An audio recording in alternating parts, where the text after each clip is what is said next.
I recorded the piano arrangement as a video and uploaded it to YouTube in the summer of 2007, and I sent the link to Christophe, and eventually I got a response, and thankfully he loved the arrangement, was very, very supportive of what I had done, and appreciated what I did with his work, which is the biggest compliment I could have ever received.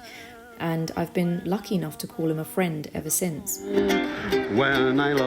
Hello, internet neighbors. I am so excited to be bringing you all this video. I was recently able to ask Mythili, the composer behind the Beyond Good and Evil medley mentioned in a previous video, some questions about the tune she has crafted, her experience with Beyond Good and Evil, and her hopes for the new game. So sit back, relax, and enjoy. First off, tell us who you are. My name is Mythili, and I'm from London, in England. I work as a composer for media, and I also work as a doctor and as an educator. And what are you passionate about? At the heart of everything I do is a love of diversity, as well as a passion for animal and human rights and for the welfare of our planet. So what stuck out with you from your time spent with Beyond Good and Evil? One of the things that really stood out for me were the political themes in the game, which again I'd never really experienced in a prior game. There were issues of justice and issues of truth as Jade tried to navigate in this post-truth world and tried to blow the lid on what was really happening to her planet and the difficulties she faced in order to try and bring that truth to the people. When we look back at the game and those types of themes, they seem to really resonate with what's happening in our world today. Another really unique aspect about this game which stood out for me was how you could navigate through this world in a non-violent manner, where you didn't always have to reach for the staff if you didn't have to. And this was implemented in a really skillful and tasteful way by the development team. And what console did you originally play BG&E on?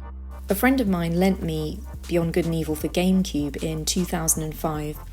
The very first time I played the game, I remember being struck by the level of diversity that ran its threads throughout the game. So everything from the inhabitants of Hillis, the world of Hillis, and the score were just completely diverse and unlike anything I'd really experienced in a game before. So when did you create that medley from the Beyond Good and Evil soundtrack? I put together the piano medley shortly after I finished the game. And really for me, it was a genuine and sincere expression of how much I loved the score and how much I respected what Christophe, Patrice and the rest of the team had achieved with that score. They had taken together musical ideas from all around the world and really blended them together into something that was cohesive and done so tastefully in a world where often fusion music can sound a little bit trite. And they really managed to pull that off and make it the backdrop of everything that Hillis stood for. What was the thought process of putting this piece together? I mean, how did you go about doing it? What I wanted to accomplish with the piano arrangement was to craft a standalone piece of music that felt like the theme for the whole game. And I did this by looking at 3 pieces within the score, those pieces being In the Beginning, the Hylian Suite and Redemption. The arrangement itself opens in a similar manner to the game. So at the opening of the game we see Jade and Finn and they're meditating on the rock, and you hear this really calm and serene piece of music playing in the backdrop, and that's the interplay between the harp and the overlying flute melody. And that's the first time that the melody is teased in the game. And so I wanted to open with that dreamlike atmosphere at the opening of the arrangement, playing that section in the upper registers of the piano.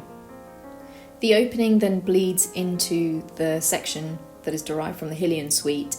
And again, I tried not to stray too far from what Christophe has already written. And in my arrangement, I really tried to channel those French impressionistic influences with the chords of Debussy, Ravel, and the pentatonic scales to create that dreamlike atmosphere.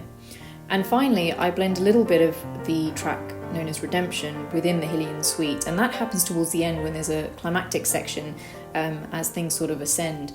And eventually this comes back to the opening, calm, dreamlike atmosphere of the beginning. So there's a few things that I wanted to try and make sure that I did when I put together the arrangement. Firstly, I wanted it to feel like something that Christophe had written and something that was cohesive with the work that he had already produced. Secondly, I wanted it to really have that feeling of being part of the soundtrack, and I hope that with the effort that I put into it, I was able to achieve that. And I understand Christophe Heral, the original composer, has heard your medley. What did he think about your work?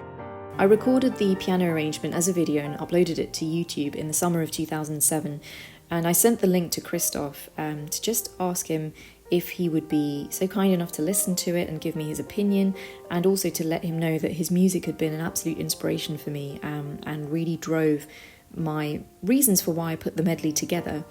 And eventually I got a response, and thankfully he loved the arrangement and was very, very supportive of what I had done and appreciated what I did with his work, which is the biggest compliment I could have ever received.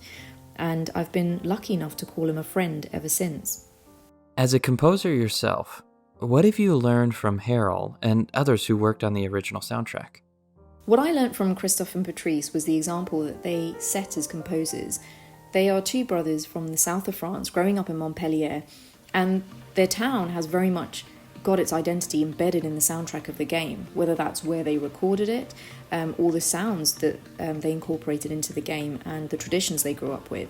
And yet they went one step further, where they took what they had at home and they blended it with their love of music from all around the world.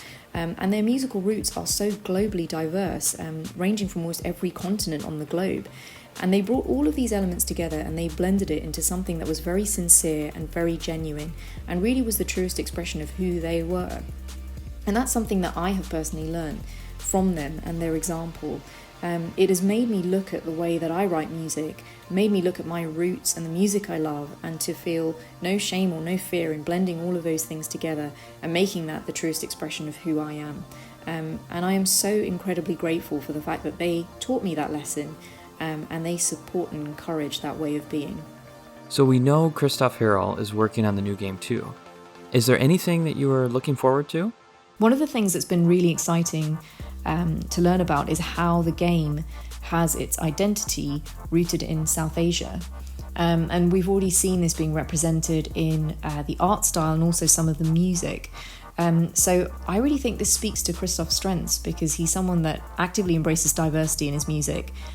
So I'm curious to see what he comes up with, and I'm sure he will produce something really fun and really phenomenal. And finally, is there anything new you're working on that you'd like to share with us? This upcoming year, I've got a few different things that I'm working on. Work is already underway on my EP, and I'm also scoring a number of different media projects that I can't say too much about at the moment. But if you enjoyed my work, please feel free to check out my website, mythilimahendran.com, or find me on SoundCloud under the name Mythili, or on YouTube under the name Keaton Mask. If you were someone who messaged me or maybe shared the original Beyond Good and Evil piano arrangement all the way back in 2007 to present day, please just know that I'm so grateful for all of the messages and all the support that I've received from the fan community. It's really been so encouraging for me, and it's helped my development as a composer. So I hope you stay with me on this ride and look forward to some of the things I've got coming up on the horizon. Thanks so much. I hope you all enjoyed the interview. We continue to work towards providing thought-provoking content here on the channel, especially about Beyond Good and Evil 2. I'd encourage you to go and check out Mythili's content in the links below, and we'll see you on the next one, Space Monkeys.